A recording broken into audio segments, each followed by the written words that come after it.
시청자 여러분 안녕하십니까? 헬로티비 뉴스입니다. 첫 소식입니다. 김포시의회 본회의 중단 사태가 일단락됐지만 파행의 불씨는 남아 있습니다.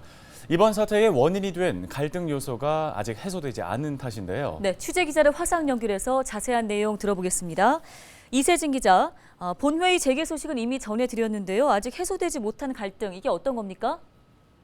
네, 이번 사태 중단 배경을 잠시 지켜보고 가겠습니다. 기폭제가 된 건 집행부가 제출하지 않은 자료였습니다. 의회 운영위원회는 임시회 첫날 집행부가 광역철도 용역 중간 보고 자료를 제출하지 않았다는 이유로 위원회 일정을 보류했습니다. 이후 본회의까지 지연이 되면서 여야가 충돌했고 파행을 거듭해 왔습니다. 일주일 넘게 중단됐던 본회의는 23일 재개됐습니다. 다만 여야가 낸 입장문과 23일 임시회 본회의에서의 발언을 종합을 해보면 갈등이 제대로 봉합되지 않았다는 걸 알 수 있습니다. 국민의힘은 향후 같은 일이 반복되면 관계 의원을 징계하겠다고 엄포를 놨지만 더불어민주당은 자료를 제출하지 않고 의회를 경시한 집행부에 이번 중단 사태의 책임이 있다고 재차 강조했습니다. 네, 의회 경시 논란을 불러온 그 용역 자료가 도대체 어떤 자료인 거예요? 네, 정확한 명칭은 김포시 광역철도 타당성 조사 및 전략계획 수립 연구 용역입니다. 여기에는 4차 국가철도망 구축계획에 반영된 서부권 광역급행철도, 또 서울지하철 5호선 등 김포시가 추진하고 있는 광역철도의 노선, 역사 등 최적 노선안과 김포시 계획에 대한 내용들이 담깁니다. 사실 이번 용역의 중간 보고는 지난해 12월 있었습니다. 그런데 최근 이렇게 논란이 된 건 5호선 때문입니다. 5호선은 김포시와 인천시가 요구하는 노선의 차이가 극명한 데다 지난해 서울시와 김포시의 건폐장 합의, 그리고 또 정부의 콤팩트시티 발표까지 노선 경제성에 영향을 줄 수 있는 일들이 최근 대거 발생을 하면서 관심이 더 높아졌습니다. 또 인천시가 뒤늦게 자체 용역에 착수하면서 이보다 앞서 용역을 시작한 김포시의 중간 도출 결과에 더 많은 시선이 쏠릴 수밖에 없는 상황이 됐습니다. 지자체 간의 노선 협의가 이루어지지 않은 상태이기 때문에 보완을 위해서 김포시가 자료를 제출하지 않았다. 이렇게 해석해 볼 수는 없을까요? 실제로 지역 언론이나 시민들 사이에서도 그런 지적이 있었습니다.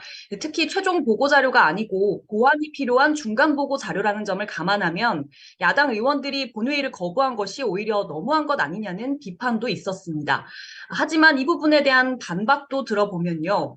더불어민주당은 앞선 성명서를 통해 집행부는 수차례 이어진 의회의 자료 제출에 이유나 설명 없이 차일피일 미뤄만 왔다라고 했고요. 또 중간 용역 보고라서 공개할 수 없는 것 아니냐는 의견에도 반박을 내놨는데 이 부분은 배강민 의원의 5분 발언을 통해서 들어보시죠.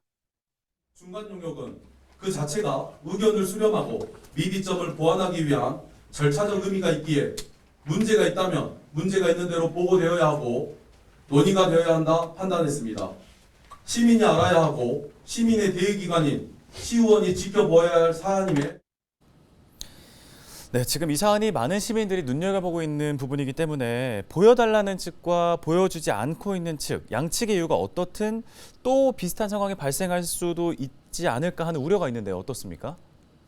네, 더불어민주당이 5호선의 진실을 알려달라라고 발언을 했던 본회의 재개날 공교롭게도 김병수 김포시장은 지역 행사 참여로 본회의에 참석하진 않았습니다. 불통이라는 야당 의원들의 불만도 또다시 이어졌는데요. 이런 점으로 봤을 때 향후 같은 문제로 집행부와의 갈등이 반복될 수 있다는 여지가 남았습니다.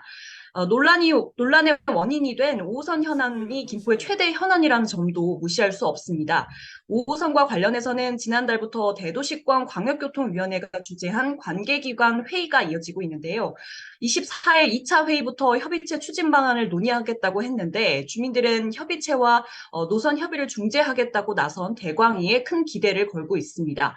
다만 두 지자체가 노선을 두고 계속 평행선을 달리면 결국 경제성이 매우 중요한 지표가 될 수 있기 때문에 이번 용역은 중요한 요소가 될 수밖에 없다는 점은 분명해 보입니다. 네, 알겠습니다. 오늘 소식은 여기까지 듣겠습니다. 보도국 이세진 기자였습니다.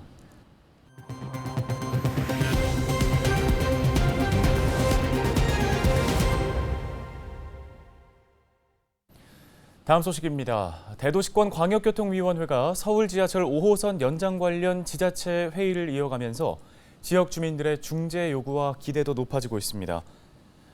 김포 지역 시민단체들은 24일 열린 대도시권 광역교통위원회에 5호선 관련 2차 관계기관 회의를 앞두고 대광위에 각자의 요구사항을 담은 입장문을 보냈습니다.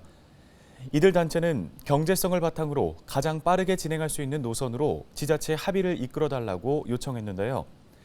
한편 이번 대광위 주재 회의는 지난달 첫 번째 회의에 이어 두 번째로 열린 관계기관 회의입니다. 김포시와 인천시가 5호선 연장 노선을 두고 이견을 좁히지 못하고 있는 가운데 대광위는 이번 회의에서 중재 역할을 하겠다는 입장을 밝힌 바 있습니다.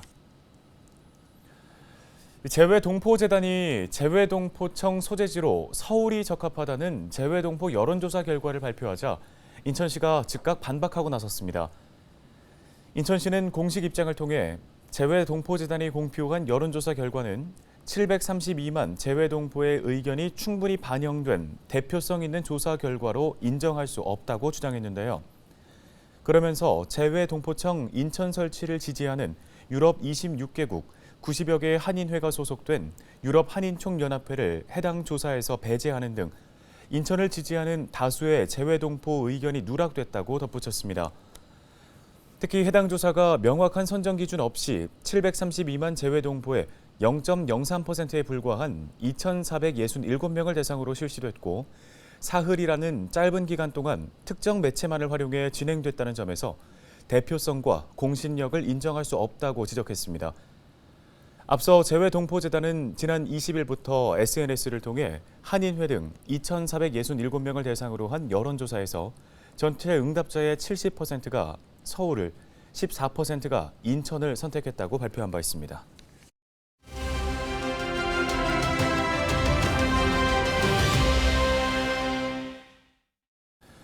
네, 이 재외동포청 신설 지역 정부 발표일이 다가오면서 인천시와 인천 지역사회는 인천 유치를 위해 힘을 결집하고 있습니다. 네, 이번에는 인천시 글로벌 도시기획과 연결해서 자세한 내용 들어보겠습니다. 박경용 과장이 전화 연결되어 있습니다. 과장님, 우선 이 재외동포청이 무엇인지 좀 자세히 설명을 해주시고요. 또 어떤 역할을 하는지에 대한 이야기도 부탁드립니다. 네, 지금 전 세계에 재외동포가 732만여 명이 계십니다. 그래서 이분들을 종합적으로 지원할 기관이 필요하다는 의견이 과거부터 지속되어 왔는데 이번 정부에서 재외동포 전담기구를 중앙행정기관으로 설치하려는 사항을 국정과제로 반영을 하게 되었고 그게 바로 재외동포청이 되겠습니다. 이 재외동포청은 재외동포 대상 지원 정책을 수립하고 관계기관과 협업을 통해서 재외동포를 대상으로 하는 영사, 법무, 병무 등 원스톱 민원 서비스를 제공하고 재외동포 단체와의 교류 협력 역할을 수행하는 종합해서 지원하는 중앙행정기관이라고 말씀드릴 수 있겠습니다. 네, 이 재외동포청이 인천에 생겼을 경우에 일어날 수 있는 변화는 어떤 것들이 있을까요? 네, 재외동포청이 인천에 설치되면 여러 가지 긍정적 효과가 있을 수 있는데요. 무엇보다도 일단 전 세계 730만 재외동포들이 우리 인천과 직접적으로 연계가 되면서 인천이 이제 300만 인천 시민에서 730만 재외동포를 포함한 1000만 인천 시대가 열리게 된다라고 말씀을 드리고 싶습니다. 그리고 또 이 재외동포 분들이 전 세계에서 민간 외교관이자 경제 사절로서 활약을 하고 계신데 이분들이 인천과 함께하면서 인천이 글로벌 도시로서 위상이 제고될 것으로 기대가 됩니다. 이러한 무형적인 효과뿐만이 아니라 경제적으로도 많은 효과가 있는데요. 직접적으로는 전 세계 재외동포들이 고국을 방문할 때 이 재외동포청을 방문하시면서 인천에 체류하시는 시간이 길어지시게 되고 그 과정에서 숙박이나 소비하시면서 지역경제 활성화 효과도 있을 수 있고요. 또 재외동포 관련 행사가 많이 개최되면서 고용이나 생산, 부가가치 등에서 다양한 경제적 효과도 야기될 겁니다.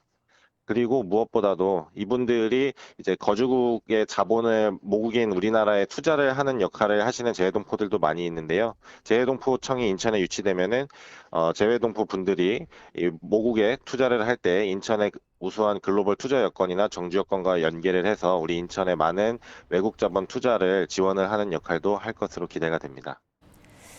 예, 다른 지자체들과의 재외동포청 유치 경쟁에서 인천시와 지역사회가 강조하고 있는 점은 그럼 무엇일까요? 먼저 인천은 정부가 재해동포청 설치를 공식적으로 발표한 시점보다 앞서서 지난해 9월부터 재해동포청 인천 유치를 하겠다 이런 의사를 밝혔거든요. 그래서 그 이후로 아주 적극적으로 해왔는데 또한 이제 재해동포청의 정책 수요자는 바로 재해동포분들입니다.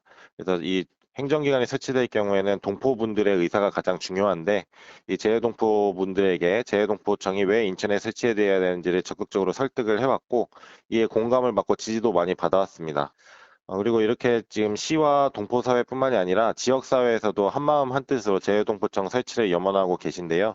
50개 시민단체가 자발적으로 인천 유치 시민운동본부를 구성해서 지금 적극적으로 활동을 하고 계시고 종교계, 그다음에 지역 원로계, 각종 주민단체, 그다음에 학교와 학계, 체육단체, 문화단체 등 거의 인천 시민 대부분의 분들이 재해동포청이 인천에 유치된다고 적극적으로 지지 성명을 발표해 주시고 지지 퍼포먼스를 해주시면서 이런 점들이 지금 중앙에 전달이 되고 인천이 꼭 유치를 인천에 꼭 유치를 해야겠다라고 하는 공감대를 만들어내고 있는 상황이라고 생각을 하고 있습니다. 네, 알겠습니다. 오늘 말씀 여기까지 듣겠습니다. 박경용 과장이었습니다.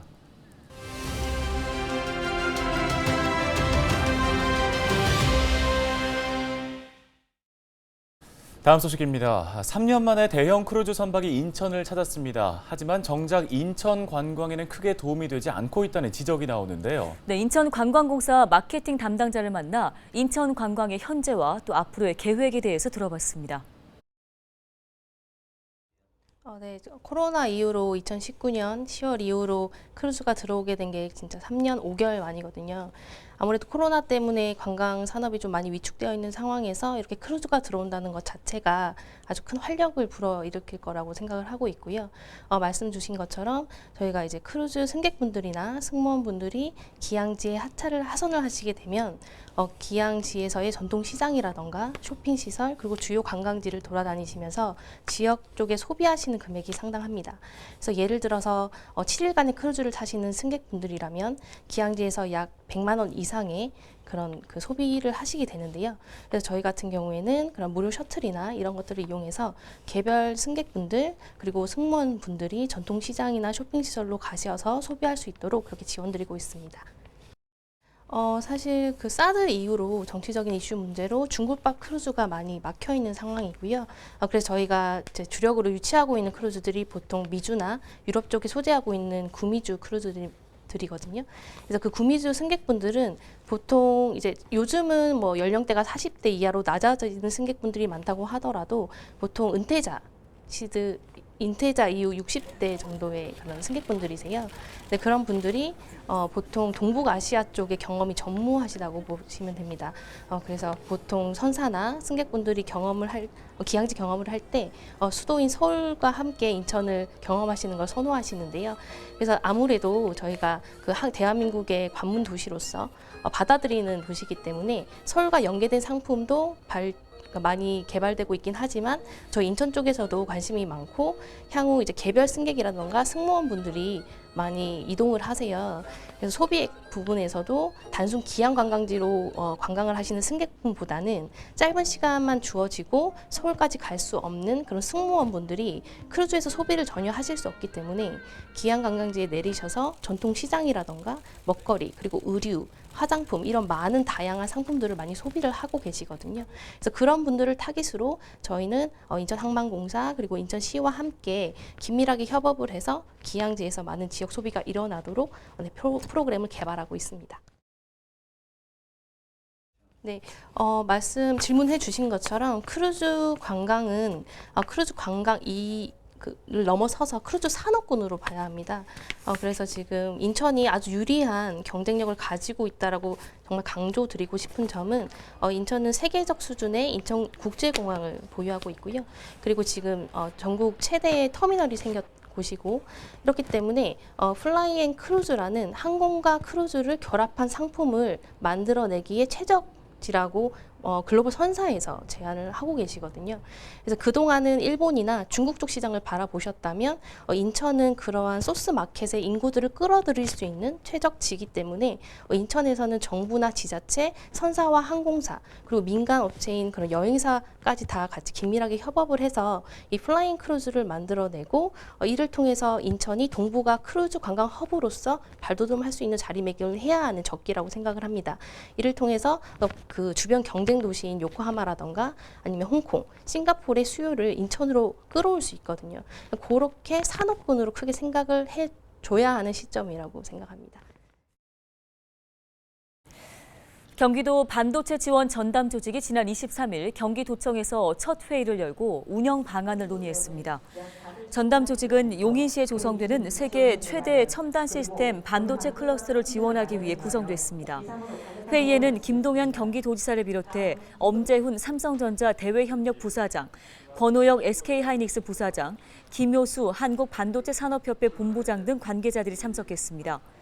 김동연 지사는 경기도가 반도체 산업의 국제적 메카가 될 것으로 믿어 의심치 않는다며 지원 전담 조직이 기업들의 고충을 효율적으로 풀어줄 수 있는 그릇이 돼주길 바란다고 말했습니다.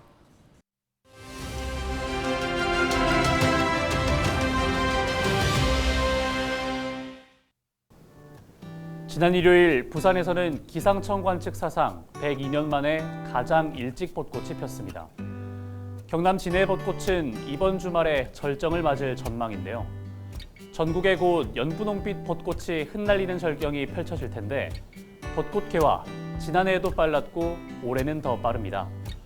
벚꽃 개화 속도 이렇게 빨라진 이유는 무엇일까요? 바로 이례적으로 따뜻한 봄 날씨 때문입니다. 너무 빨리 피는 봄꽃, 사실 생태계는 혼란을 겪고 있습니다. 꽃이 일찍 피고 지게 되면 매개곤충의 활동 시기가 변하는데 특히 꽃가루를 암술로 옮겨 붙여 열매를 맺도록 하는 꿀벌의 수분 활동에 영향을 미칠 수 있습니다. 꿀벌이 없으면 과일, 채소 등 생장에 큰 타격을 주게 된다는 이야기죠. 양봉농가 그리고 과수농가뿐만 아니라 우리 삶에도 큰 영향을 미칠 텐데 무엇이든 다 때가 있는 법인 것 같습니다. 데일리 브리핑이었습니다.